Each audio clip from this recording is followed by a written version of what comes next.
بسم اللہ الرحمن الرحیم الحمد للہ رب العالمین والصلاة والسلام علی سید المرسلین وعلی آلہ وصحبہ اجمعین۔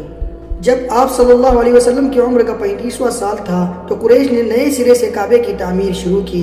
اس موقع پر قریش نے فیصلہ کیا کہ خانہ کعبہ کی تعمیر میں صرف حلال رقم ہی استعمال کریں گے، اس میں سود کی دولت اور کسی سے ناحق لیا ہوا مال استعمال ہونے نہیں دیں گے۔ نئی تعمیر کے لیے پرانی عمارت کو ڈھانا ضروری تھا، لیکن کسی کو ڈھانے کی جرات نہیں ہو رہی تھی۔ بالآخر ولید بن مغیرہ مخزومی نے ابتدا کی۔ جب لوگوں نے دیکھا اس پر کوئی آفت نہیں ٹوٹی تو لوگوں نے بھی ڈھانا شروع کیا، اور جب قواعد ابراہیم تک ڈھا چکے تو نئے تعمیر کا آغاز کیا۔ تعمیر کے لیے الگ الگ قبیلے کا حصہ مقرر تھا اور ہر قبیلے نے الگ الگ پتھر کے ڈھیر لگا رکھے تھے۔ تعمیر شروع ہوئی۔ باقوم نامی ایک رومی معمار نگراں تھا۔ جب عمارت حجر اسود تک بلند ہو چکی تو یہ جھگڑا اٹھ کھڑا ہوا کہ حجر اسود کو اس کی جگہ رکھنے کا شرف کس قبیلے کو حاصل ہوگا۔ یہ جھگڑا 5 دن تک جاری رہا اور رفتہ رفتہ اس قدر شدت اختیار کر گیا کہ معلوم ہوتا تھا کہ سرزمین حرم میں سخت خون خرابہ ہو جائے گا۔ لیکن ابو امیہ مخزومی نے یہ کہہ کر فیصلے کی ایک صورت پیدا کی کہ مسجد حرام کے دروازے سے جو دوسرے دن جو سب سے پہلے داخل ہوگا اسے اپنے جھگڑے کا حکم مان لیں گے۔ لوگوں نے تجویز منظور کر لی۔ اللہ کی مشیت، اس کے بعد سب سے پہلے داخل ہونے والے حضرت محمد صلی اللہ علیہ وسلم تھے۔ تو لوگوں نے آپ صلی اللہ علیہ وسلم کو دیکھا تو چیخ پڑے، یہ آمین ہے، ہم ان سے راضی ہیں، اے محمد صلی اللہ علیہ وسلم ہے۔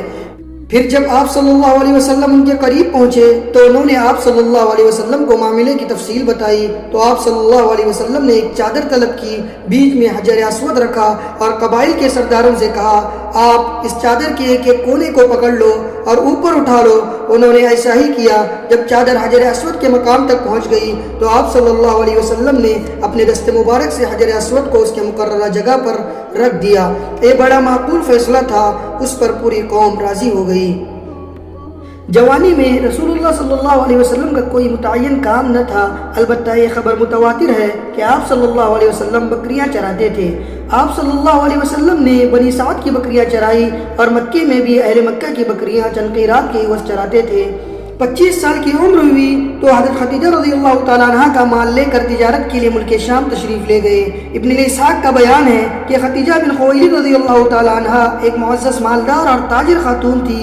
لوگوں کو اپنے مال تجارت کے لیے دیتی تھی اور مضاربت کے اصول پر ایک حصہ طے کر لیتی تھی۔ پورا قبیلہ قریش تاجر پیشہ تھا۔ جب انہیں رسول اللہ صلی اللہ علیہ وسلم کی راز گوئی، امانت داری اور مکارم اخلاق کا علم ہوا تو انہوں نے ایک پیغام کے ذریعے پیشکش کی کہ آپ ان کا مال لے کر تجارت کے لیے ان کے غلام میسرہ کے ساتھ ملک شام تشریف لے جائیں۔ وہ دوسرے تاجروں کو جو کچھ دیتی ہے اس سے بہتر اجرت آپ کو دے گی۔ آپ نے یہ پیشکش قبول کی اور ان کا مال لے کر ان کے غلام میسرہ کے ساتھ ملک شام تشریف لے گئے۔ جب آپ صلی اللہ علیہ وسلم مکہ واپس تشریف لائے اور حضرت خدیجہ رضی اللہ عنہا نے اپنے مال میں ایسی امانت و برکت دیکھی جو اس سے پہلے کبھی نہ دیکھی تھی، اور ادھر ان کے غلام میسرہ نے آپ کے اچھے اخلاق اور بلند پایہ کردار کا تذکرہ کیا تو آپ کو بہت خوشی ہوئی۔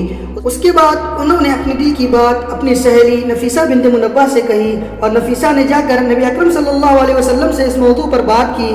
آپ صلی اللہ علیہ وسلم راضی ہو گئے اور اپنے چچاؤں سے اس معاملے میں بات کی۔ انہوں نے حضرت خدیجہ کی چچا سے بات کی اور شادی کا پیغام دیا۔ اس کے بعد شادی ہو گئی۔ نکاح میں بنی ہاشم اور رؤسائے مضر شریک ہوئے۔ یہ ملک شام سے واپسی کے 2 مہینے بعد کی بات ہے۔ آپ صلی اللہ علیہ وسلم نے مہر میں 20 اونٹ دیے۔ اس وقت حضرت خدیجہ رضی اللہ تعالیٰ عنہ کی عمر 40 سال تھی اور وہ نسب و دولت اور سوجھ بوجھ کے لحاظ سے اپنے قوم کی سب سے معزز اور افضل خاتون تھی۔ یہ پہلی خاتون تھی جن سے رسول اللہ صلی اللہ علیہ وسلم نے شادی کی اور ان کی وفات تک کسی دوسرے سے شادی نہیں کی۔